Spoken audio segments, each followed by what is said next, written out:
welcome back to another YouTube vlog. We're in Berlin for the Formula E Grand Prix together with Citroen Racing. If you're new here, my name is Stephanie Duchamp. I show you the world of beautiful motorsport and cars, all from a mechanical engineer's perspective.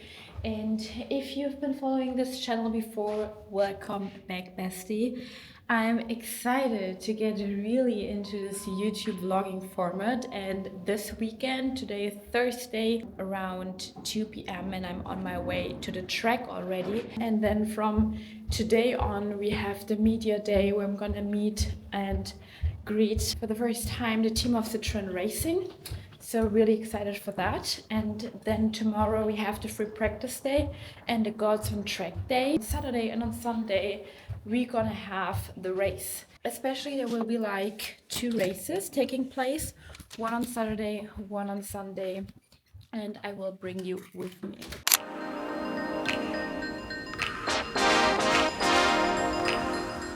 So I just met the team of Citroen Racing and I got the briefing about the history of Citroen joining Formula E.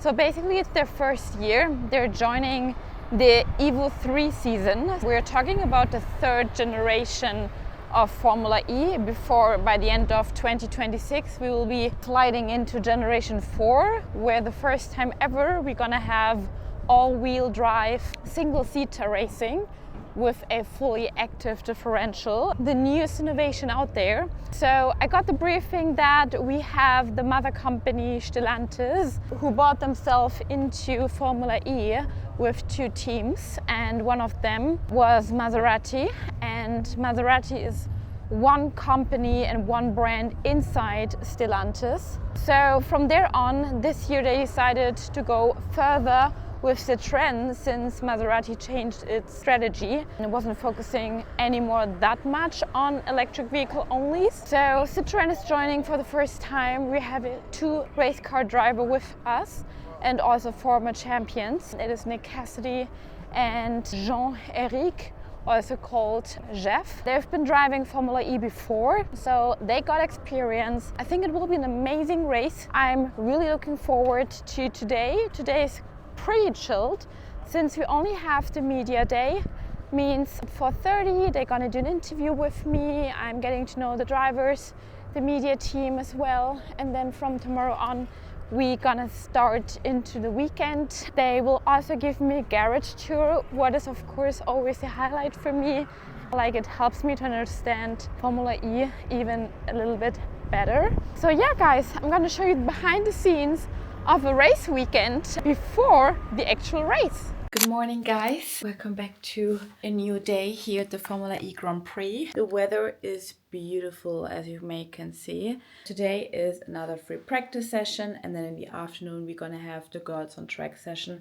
So really excited for that one. See you later. We are on the way to the racetrack here at Tempelhof, and I've been taking the public transportation again. Usually I don't take public transportation because I drive a car, but we are participating a race about electric vehicles and all about sustainability. So of course I'm open to take public transportation when it makes sense and if I'm still on time.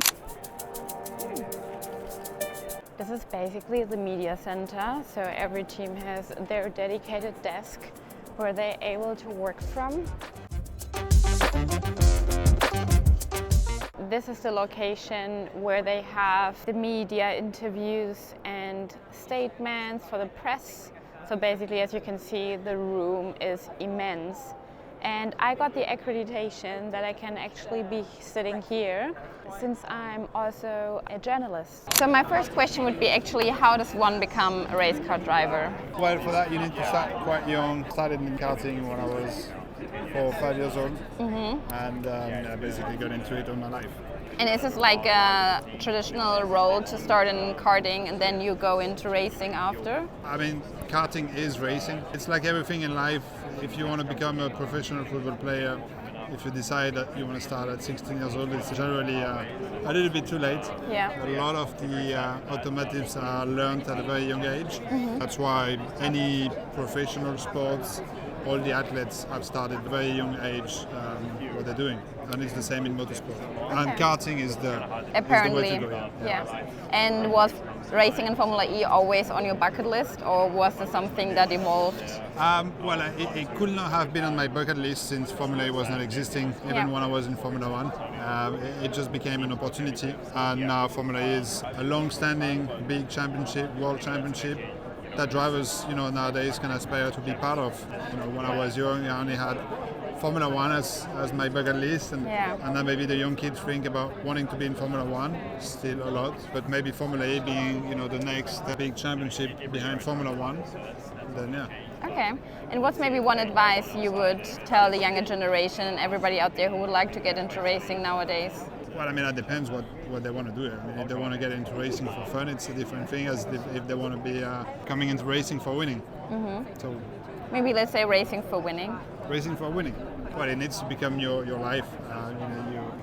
You need to think about racing, you need to eat about racing, you need to sleep thinking about racing, and it needs to become, your only target in life is to be competitive. And, being young, you're going to have to forget about all the parties and traveling with the friends and everything, because you're going to be on circuits most of the weekends over the year. It has to become your life, it's part of you, and you need to be extremely motivated if you want to be successful, because there are so many young drivers with a lot of talent that want to become successful as well. Yeah. So in order to make the difference, it's generally done through the work. That's the dedication we really see. Then good luck for Thank you this very race much. weekend. Nick, how are you doing today? What did your morning routine look like? I'm doing well, thank you. We've had a pretty easy morning, I would say. Fridays in Formula E, we're basically preparing the car and our run plan for the practice session that we have in the afternoons. Typically they're around 4 or 5 p.m. local time at the track. So the morning for us just goes through a few meetings, what that plan looks like for the afternoon, the track walk to see if anything's different, and then regular license checks. And you start your morning with a workout, or you just get into the day without breakfast, with breakfast? Just a coffee. Just a coffee? Just a coffee. A black one with milk or without? I'm a cortado kind of guy. Yeah, okay. That works some places, not some others. That's super interesting. We heard yesterday a little bit about the specific diet and routines you need to follow to become an athlete as well. Is there like a specific routine or diet you follow to stay fit and healthy?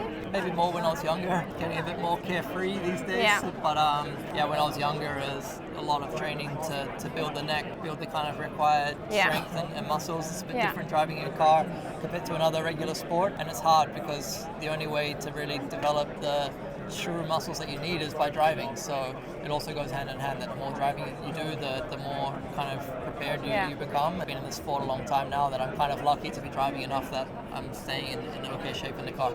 Amazing. And what's maybe one skill you think you developed to become a race car driver? I loved reading engineering books when I was younger. You do? Yeah, Graham Carroll kind of had a few books that I liked when I was first, starting in cars, 13, 14 years old. Obviously, was lucky to be always on kind of home simulators and playing PlayStation and whatever, from a driving point of view. But then I tried to understand the engineering side through reading books and studying as well. Okay, and then you started out also in karting, or? Yeah, so originally started in karting. I was fortunate to have my dad racing a little bit, my mum's father and brother also were racing a little bit. So cool. I'm in a bit of a motorsport mad family, and then karting kind of one thing led to another, and here we are. Wow, impressive. And maybe what's like something you're focusing at the moment to become a better race car driver and to win this season for Citroën and the first season for Citroën as well? I'm pushing a lot on our own team development, whether that's our processes, the car, the systems, me doing a better job myself. It's my 6th year in the championship now. I've been here a little while. I kind of know what works for me. And the 4th year now with this regulation of cars. So understanding what we need to develop, we need to put the car in a certain window, whether that's through software or whether that's through the mechanical setup. So there's a lot going on. It always feels like the development's going to stop, but there's always things to do.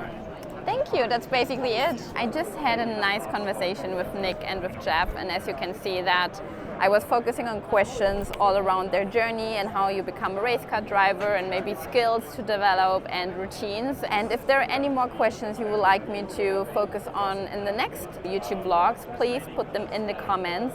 I'm always happy to get your input. Your input on that would benefit and would shape the content even more targeted to your needs and what you're curious to learn about. This is basically the tunnel we are always going through when we need to head to the other side where we see the garage and all the different teams. And now on the agenda we have the girls on track. So with me are two women from the Olympics. Really cool, and they will be with me together for the Q&A for the girls on track meeting. So we're gonna meet girls who are like between 8 and I don't know, probably 30 years old for a Q&A session. So this is something, of course, I would always love to contribute, to ask questions around getting into motorsport and cars as a woman and as a mechanical engineer. Here we are for the girls on track session. So excited to be here, girls. Really excited for that one.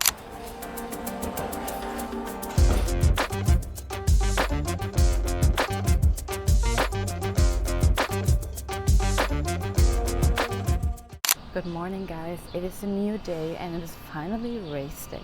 Yesterday was pretty nice, so I ended up going to town, meeting my friend Kim to say hi.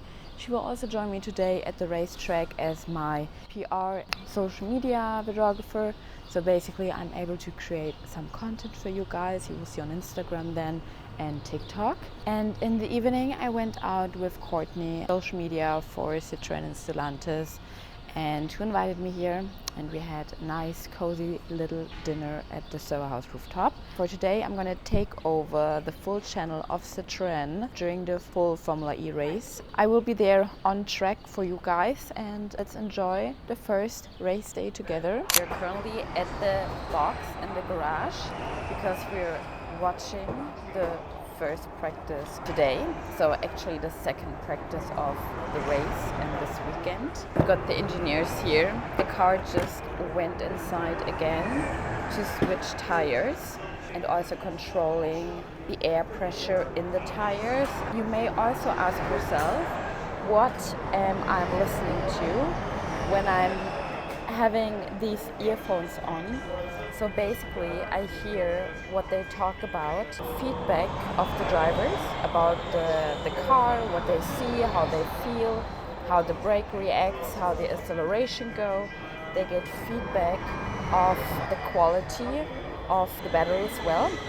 So the challenge in Formula E, because it's all efficiency based, to maintain enough battery throughout the race, so you don't need to go back to the box and charge the car. Also combining, of course, tire pressure, air conditioning feedback, or like aerodynamic feedback. So everything needs to be like efficiently, completely optimized, so the car can drive efficiently. We are here in front of the coffee bar. I got my next slot to create content with Citroën around the qualifying. So I'm gonna get myself another coffee, some water, and then enjoy the race from the box. Around the full race weekend you will be able to see so many people with camera teams all around the tracks. I think it's a great insight on how many people create content, do interviews, social media marketing. It's not only about having engineers in F1, but actually it's a full ecosystem. Not only marketing, but also sponsors. I met the graphic designers for Citroën, for the branding, for the garage, and for the box as well. When you're into design, you can work in motorsport. When you're into marketing, creativity, you can work in motorsport. We're currently here for the qualifying. We have Nick Cassidy on P3. So guys, it's now time for the autograph session. I'm gonna do a little Instagram takeover for Citroën here. If you're around, you will have the chance to get an autograph by Jeff. See how many people are already standing in line. I'm so happy that I can take Ruxandra with me. Ruxandra came all the way from Romania actually, and she's part of the EAE club, so she's one of the mentees, and Courtney just offered to take her inside the garage. This is team catering, by the way. We are part of the team.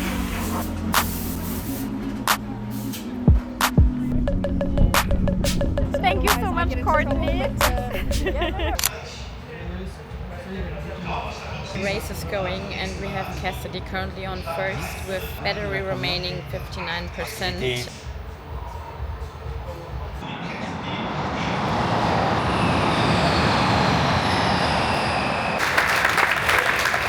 Results.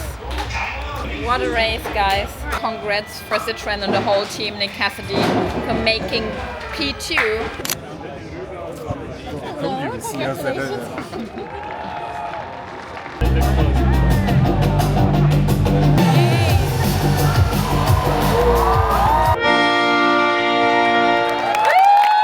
Second place driver, Nick Cassidy.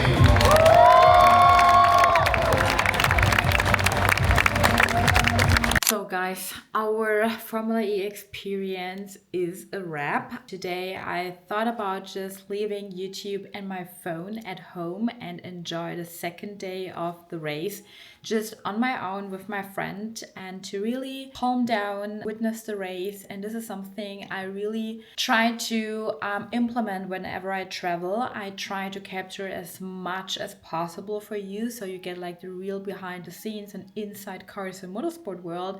But at the same time, I love to also capture the excitement and passion for myself, and not to see it 100% like a job, but more as the passion and hobby I started out years ago.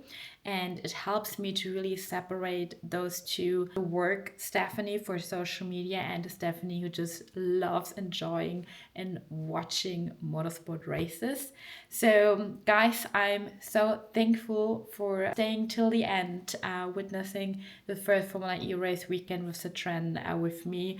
I have a heartful thank you to the team of Citroën, especially Courtney, for inviting me, for having me over, and for also letting my friends join and one of my EAE mentees. And this really showcased that what we're building here in the world of motorsport is not only about activations around like influencers, but basically about creating impact, making this world more accessible, showing how women can start out in this field, and especially also young pupils and people who are still in school. And the Girls on Track experience in the interview I was able to contribute to showcase that what we're building here really has impact. So I'm so thankful for contributing to this overall project for Citroën, the Girls on Track, my YouTube video, and as well the whole Instagram activation we did overall during this weekend. And also to see Nick Cassidy reaching P2 on the race for Saturday was of course a huge party to celebrate. Good luck for Citroën for this season, and guys, see you next time when we will be back in Italy with Lamborghini. So follow this channel, stay along, and take care. Thank you and bye.